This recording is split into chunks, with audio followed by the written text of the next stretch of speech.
Таңдау. Бірінші бөлім. Жанар мектеп бітіріп, енді оқуға тапсырам деп жүрген кезде, өзі жыға танымайтын көрші ауылдың жігіті бұны алып қашты. Сол күн әлі есінде. Концерттен шығып, үй жаққа аяңдап келе жатқан. Бұның үй ауылдың екінші бетінде. Оң жағында тұтас ауыл болса, сол жағында қарайып екі ақ үй тұр. Екі үйдің бірі осы Жанардың мекені еді. Көзін ашқалы осы үйде тұрып келеді. Жолдың кедір-бұдырына дейін бес саусағындай жаттап алған. Кейде әке-шешесінен ауылдың бәрі ана бетте болса, біз неге осы жақта тұрамыз деп сұрайтын. Балам-ау, бұл әкемізден қалған қара шаңырақты тастап қайда кетеміз дейтін әкесі. Бір жағынан малға жайлы, қырдағы ағаңа да жақын дейтін анасы. Ағасының малда екені рас. Қырда бір байдың қора малын жалданып бағады. Жанар ес білгелі ағасының жарқырап киінгенін көрген емес. Қашан көрсең малдың соңында, қолы көз болып, қалың киініп қорбаңдап жүретін. Өзі көп сөйлемейтін момын, жуас жан еді. Жанардың әке-шешесі де осы ауылдан бір қадам аттап, шығып көрмеген қарапайым шаруа адамдары болатын. Сол түні Жанар жолдан өтейін деп жатқанда, бір көлік зуылдап келіп, жанына тоқтады. Қыздың зәре-құты қалмай, шошынып қалды. Көліктен үш жігіт шығып, Жанарды тарпа бас салып, айғайлауға да үлгертпей, көлік ішіне толғытып жіберді. Жанардың жүрегі аузына тығылды. Бұлар кімдер? Жын ба, шайтан ба? О Алла, өлім деген осы ма? Деп өмірінде бірінші рет көріп тұрған жігіттердің бетіне қарауға да үрейленді. Үстінде беті қап-қара жігіт бар еді. Сол жігіт көліктің алдыңғы орындығында отыр деген аты болмаса, бар ойы артта болып, иненің үстінде отырған, безек қағып, басына еркіндік сұраған нәзік қызға жалтаңдап қарай берді. Сөйтсе, бұны алып қашқан көрші ауылда тұратын Берік деген жігіт осы екен. Жанар осы ақиқатты түсінген бойда тепкіленіп жылады. Аузынан ана сүті кеппеген балапан өзінің гүлдей жас ғұмырын Берікке қимады. Қанша қарсылық танытып бұлқынса да, өзінен 10 жас үлкен, үйленбей жүрген бойдақ жігіт өз ойын іске асырды. Жанарды үйіне әкеліп, көліктен күштеп түсіріп, басына орамал салды. Жанар өкіріп жылап, өзін қолтықтап алған әйелдерді тасталған епек болып, аттай тулады, бірақ әлі жетпеді. Жанардың әке-шешесі де, ағасы да бұны тағдырымен бетпе-бет тастап кете барды. Босаға аттадың, енді сен осы үйдің адамысың, тағдырыңа көндік, әлі ақ бақытты болып кетесің, ештеңе жоқ деп анасы. Абырой аяқ асты болған Жанар егіліп жылай берді. Берік Жанарға есеппен үйленген тәрізді. Әке-шешесі үйден үле берген соң, көп қыздың ішінен Жанарды алып қаша салған. Екеуі бір-бірін бөтенсіп жүрді. Жанар Берікке еркек ретінде емес, аға ретінде қарады. Қанша тырысса да, екеуінің бір-біріне деген сезімдері ояна қоймады. Махаббат деген киелі дүние кез келгеннің басына қона бермейтін бақ екен.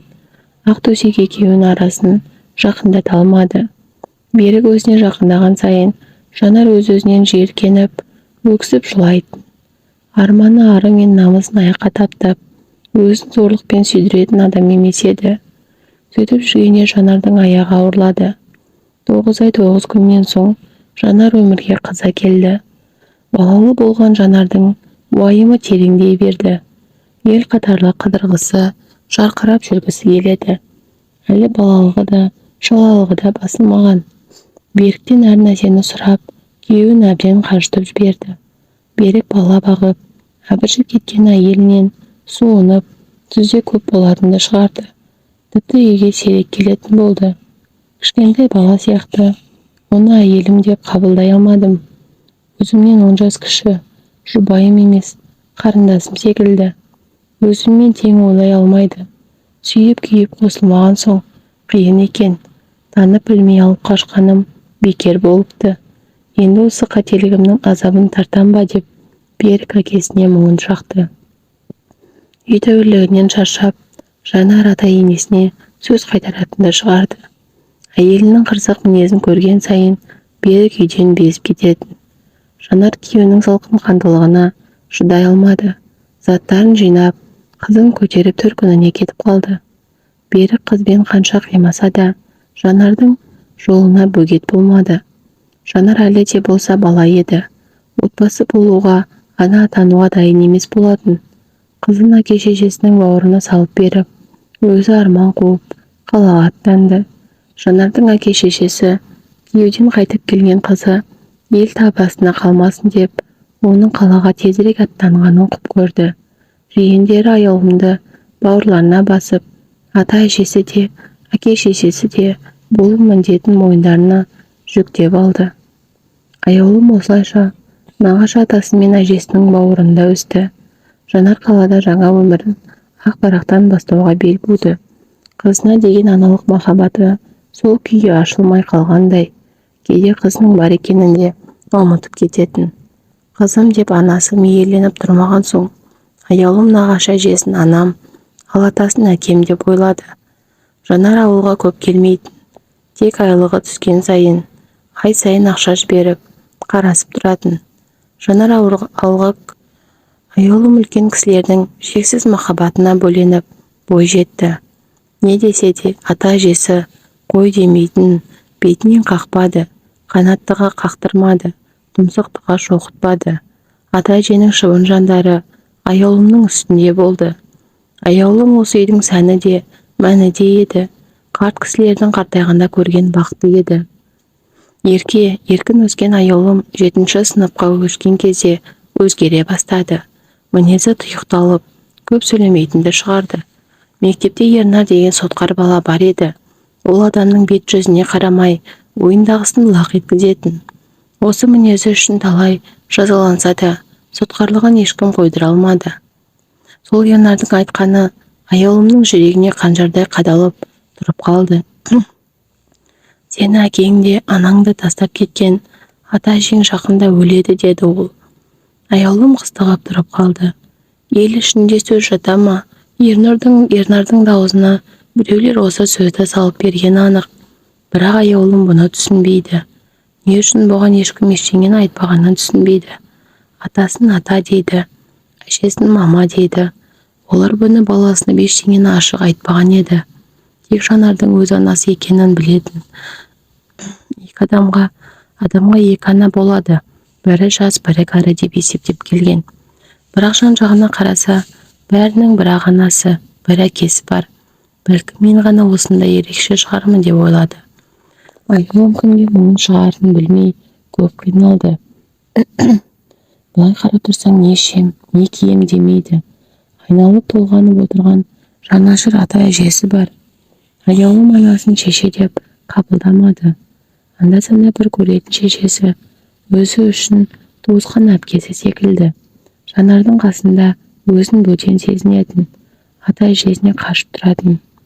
Міне, тағдырмен ойнаған Берік пен Жанардың жауапсыздығы, салғырттығы аяулымның өмірін осылайша ойрандай бастады.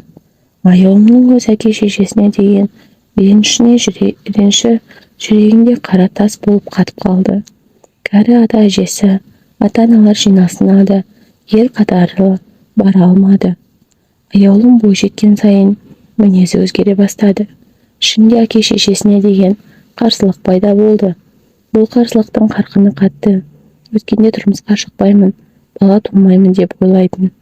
Ата-әжесі бір күн ауру, бір күн сау, жыл өткен сайын қартайып, шөгіп барады. Ал Жанардың қасына барғысы келмейді. Сабақты үшке оқығанымен үй шаруасына пысық болды. Әйтеуір аман болсын деп, әжесі бұның көз алдында дін аман жүргенін ғана көңіліне медет қылатын. Сөйтіп жүргенде аяулымның әжесі қатты сырқаттанып қалды. Асқазаны табақ қабылдамай, ішкенін лақылдатып құса берді. Шешесінің сырқаттанып қалғанын естіген Жанар қаладан құстай ұшып жетіп келді. Жанында бір үлкен аға бар. Сол кісінің көлігімен жетіпті. Бұны көргенде аяулымның көзі шарасынан шыға жаздады. Әлгі еркек аяулымды басынан иіскеп, басынан сипап маңдайынан иіскеді. Аяулым аң-таң болып, орайы келгенде шешесінен еркектің кім екенін сұрады. Жанар мама, бұл кім? Тағы кімді ертіп келгенсіз деді. Бұған дейін Жанардың бірнеше рет тұрмысқа қайта шықпақшы болғаны рас еді. Ұзын құлақтан шешесінің жүргіш екенін естіп қалған аяулым намыстан өртеніп кете жаздайтын. Аяулым, саған қалай түсіндірсем екен? Одан да сенен сұрайыншы, саған әке керек пе? Деді Жанар жымиып. Қайдағы әке? Не айтып тұрсыз? Одан да атам мен әжемді ойламайсыз ба? Маған атамнан басқа ешкім керек емес. Сіз не білесіз бірақ, деді ашудан қалшылдаған аяулым. Жанар жалт қарады. Кішкентай деп жүрген қызы кәдімгідей бой жетті. Өзін тергеуге алып тұр. Аяулым, білем, бәрін түсінем. Маған ренжисің дұрыс. Кейін өзің тұрмысқа шыққанда бәрін түсінесің, деді Жанар. Мен тұрмысқа шықпаймын, оқымаймын да. Мен кетсем атам мен әжемді кім бағады, деді. Аяулым Жанарына іркілген жас тамшыларына ие бола алмай. Жанар, олай деме қызым, дей беріп еді. Аяулым шешесінің өзіне ұмтылған қолын итеріп жіберді. Маған қызым деп демеңіз, сіз мені бағып өсірген жоқсыз, деп жұлқына басып, еңкілдеп жылап бөлмеден шығып кетті. Жанар солқ тұрып қалды. Апыр-ай, бұлай болады деп ойладым ба? Баланың өмірін құрттым-ау. Баяғыдағы өзіммен бірге қалаға алып кетуім керек еді. Енді бұл қыз бой жетті. Маған көнбейді. Мені өлсе де кешірмейді. Ей сорлы басым, деп күрсінді Жанар. Асқазанына жара шығып, төсекке жатып қалған Жанардың анасы қызымен оңаша қалғанда көптен көкейінде жүрген сөзді айтты. Жанаржан, халімді көріп отырсың. Бір аяғым төрде, бір аяғым көрде. Менің енді қаншалықты ғұмырым қалды дейсің? Өмірге өкпем жоқ. Асарымды асадым, жасарымды жасадым. Болатын кеш болса да, үйлі боранды болды. Сенің де қолың өз аузыма жетті. Бірақ бағың ашылмай қалды-ау қарғам. Аяшымды да уайымдаймын, деді беті әппақ қудай болып, қуарып бір уыс болып жатқан кейуана. Аяшым деген аяулым, апа, әлі-ақ тауыр болып кетесің, олай демеші, деді Жанар. Жанаржан, қызыңды қолыңа ал, менің өзімнің шамамды білемін. Құдай мені алайын деп тұрған жоқ, бірақ көзімнің тірісінде Аяшымды өзіңнің қолына табыстағым келеді. Бір-біріне бауыр басып, аналы балалы болып өмір сүріңдер. Бізді Болат бағады, келін бар, деді кемпір. Жанардың ағасы малшы, Болат ұзақ уақыт бойда жүріп, 1 жыл бойы үйленген болатын. Әйелі сауыншы, екеуі байдың малын бағып, нәпақа табу үшін уақытша қырға кеткен еді. Арада біраз уақыт өткенде, Құдайдың қалауымен дәрігердің емі қонған кейуана құлан таза айығып кетпесе де, бетіне қан жүгіріп, бойына астари бастады. Бұған әсіресе аяулым қатты қуанды. Өйткені анасымен бірнеше рет сөзге келіп қалған болатын. Шешесі кетсе, тынысы кеме деп, өмірі бұрынғы қалпына оралар деп ойлады. Аяулым Жанарды ана ретінде мойындамады. Жанар да оған біртүрлі суық, өтен күйінде қалды. Жанар жігітімен бірге қалаға кетуге жинала бастаған уақытта аяулымды ата-әжесі шақырып алды. Оған анасымен бірге кететіні туралы айтты үлкендер. Бой жеткен бөлмеден боз-боз болып жылап шықты. Бармаймын деп қайталай берді. Бірақ атасы да, әжесі де бір шешімге келіп, бекініп отырған екен. Аяулым 2 күннен кейін азын шоғын затын бүйіп, шешесімен бірге қалаға аттанды. Өмір екеуі үшін енді басталды. Аяулымды қаладағы мектепке 9 сыныпқа орналастырды. Жанардың өзі кафеде аспаз болып жұмыс істейтін. Сол жұмысына қайта кірісті. Ол заманда бұл заман, бұған дейін бір-бірінен жырақта өмір сүріп үйленіп қалған Жанар мен аяулым түсінісіп кете алмады. Әсіресе анасының түн болса үй көрмей қыдырып кететіні аяулымның шымбайына қатты батты. Аузы күйген Жанардың аңғалдығынан арыла алмағаны рас еді. Нәпсі құмарлығы бойын билейтін де тұратын. Сөйтіп кейде кімнің қойнында жатқанын өзі білмей оянатын халге жетті. Қасқырдың аузы жесе де қан, жемесе де қан. Түзу жүрісі келіп, көп тырысты. Бірақ етегі түрілген келіншекке еркектердің көзі көп түсетін. Басында бәрі жақсы болатын. Бірақ біраз уақыттан кейін Жанар ғана жылап қалатын. Өмір осылай өте берді. Әркімнің бір қолжаулығына айналып, әйел бала-шағасы бар жігіт ағаларының көңілдесі болып та көрді. Әйтеуір жылт еткен үміттің артынан өре берді. Жанардың соңынан пыш-пыш әңгіме көп тарайтын. Жаман да болса анасы емес пе? Аяулым шешесін жамандыққа қимады. Көзі көріп тұрса да көңілі сенбейтін. Түн баласы қыдырып, үйге таңға жуық бірақ оралатын Жанар қызым бар деп те қымсынбады. Ауылдан көлігімен алып кеткен еркек басында күндіз үйге келіп кетіп жүрді. Аяулым онымен сөйлеспек түгілі бетіне қараудан жиіркенетін. Жанар мен әлгі еркек кештерде бірге шарап іше бастады. Бұрыннан қалыптасқан әдеттері болса керек. Тек бойжетіп қалған қызға бұл әдеттерін кейін көрсетті. Аяулым ондай кезде бөлмесіне тығылып алып, қыстыға жылайтын. Еркек үйден шығып, сыртқы есік сарт етіп жабылғанда, масайраған Жанар қызына келіп, ыржая қарап тұратын.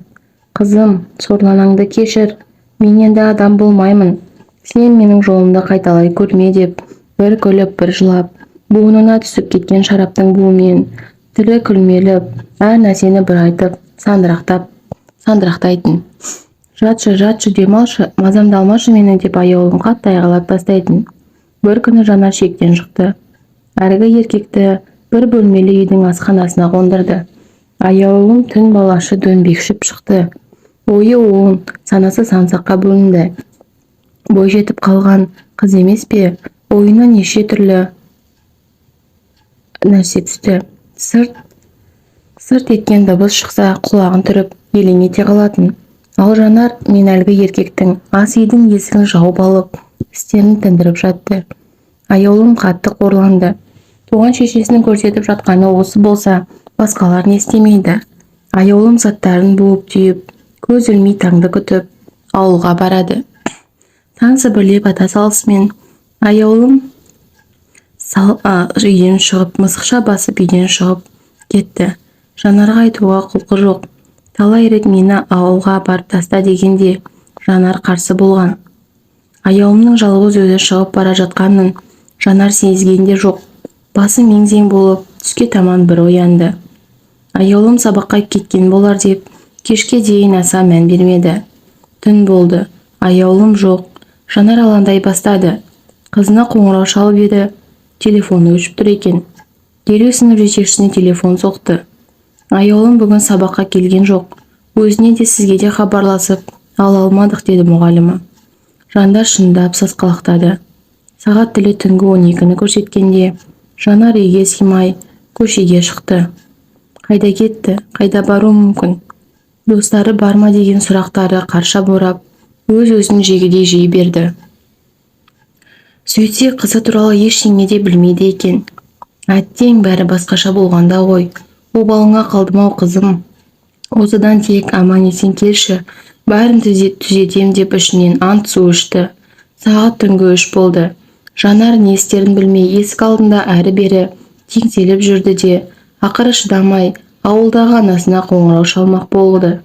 Уайымдайтын болды-ау, одан да жеңгеме хабарласып көрейін деп, ағасының әйеліне хабарлама жазды.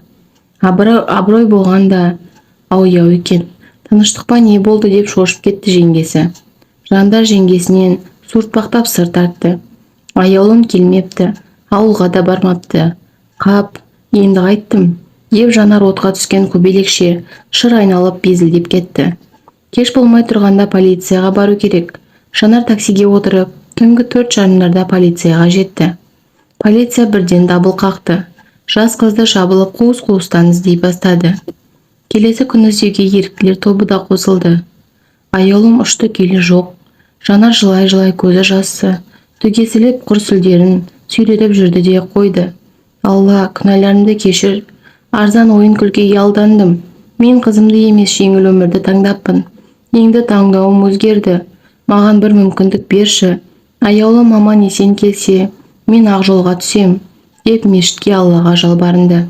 Сынбауы керек.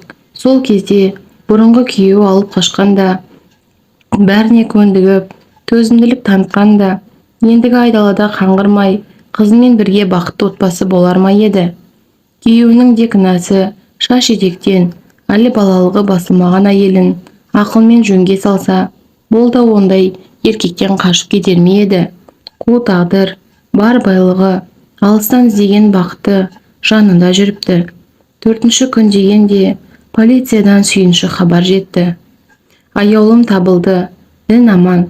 Сол күні аяулым үйден шығып кетіп, автобусқа отырып, базарға қарай жол тартқан. Базарда ауылға жүретін көлік іздеп көп жүрді. Таныс ауылдастары шықса, бұны далада қалдырмасы анық. Жол ақысын ата-әжесінен ала жатар. Сөйтіп таныс ауыл таксистері кезігіп қалар деп сарыла күтіп жүргенде, аяулымның алдынан бұрынғы сыныптас құрбысы шыға келмесі бар ма? Аяулым қатты қуанып, сыныптасын ауылға баратынын, көлік іздеп жүргенін айтты. Ол әкесі ертең ауылға жол жүретінін айтқан кезде, аяулымның қуанышы одан сайын еселеніп, мәз-мейрам болды. Бірақ Жанардың пәтеріне қайта барғысы келмеді. Білесің бе, мен үйден заттарымды алып, бірақ шыққан едім. Үйім қаланың екінші шетінде. Хабарласайын десем, телефонымда сынып қалды. Одан да сенің қасында жүре берсем қалай қарайсың, деді аяулым. Құрбысы сезге келмеді. Әрине жүр деп, аяулымды өзімен бірге ерте кетті. Екеуі бір-бірін көргендеріне риза болып, күлісіп, қуанысып, тіл табысып кетті. Аяулымның құрбысы қаланың шетіндегі ауылда тұрады екен. Сейт нашар, интернетте онша ұстамайды. Құрбысының әкесі үйлерін жаңадан салып жатыр екен. Ауылға жүретін көлік аяқ астынан сынып, аяулым сол үйде 4 күнде жатып қалыпты. Өзін шешесі полицияның аяқтарынан тік тұрғызып, жер дүниені шарлап іздеп жатқанын аяулым білген жоқ. Тәртіп сақшыларының құрығы ұзын. Екі кештің ортасында сау етіп екі полиция үйлеріне кіріп келгенде бәрінің зәрелері ұшты. Полиция аяулымды аман-есен Жанарға табыстады. Өтпелі кезеңде жасөспірімдер үйден қашады, неше түрлі қылықтарға барады. Бұл қалыпты жағдай. Қызыңызға көбірек көңіл бөліңіз, деп ескертті полиция. Жанар осы күндер ішінде анадан жаңа туғандай ішкі дүниесі жаңарып, тазарып, өзінің күнәларының толық түсінген еді. Ол аяулымды қатты құшақтап, бауырына басты. Кешір мені, қызым. Біз екеуміз өмірді қайта бастаймыз. Кеш болса да мен сені таңдадым. Ендігі жерде сен үшін ғана өмір сүретін боламын, деді Жанар. Аяулым шешесіне бұндай сөз күтпеген еді. Өмірінде бұлай айтып, көрмеген анасының бетіне аңтарыла қарады. Аяулымның алдында мүлдем басқа, мүлдем өзгеше Жанар тұрған еді. Осымен әңгіменің соңы.